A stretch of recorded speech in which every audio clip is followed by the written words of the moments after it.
Meron daw pong 300 OFWs darating, pauwi na.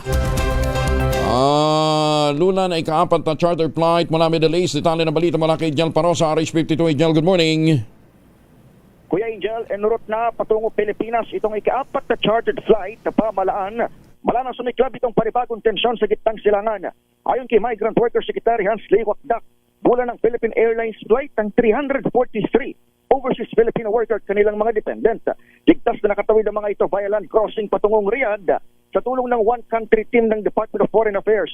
Kapatid maliban sa Saudi, galing itong bagong batch ng repatriates sa mga nakalikas mula Bahrain, Qatar at Kuwait.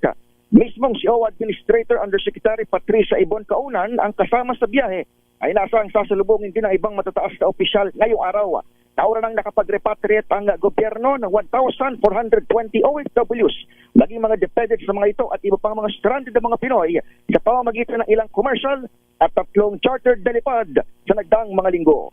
Ako si Daniel Patrosa, DZRH, una sa Pilipinas, una sa Pilipino. Maraming salamat, Daniel.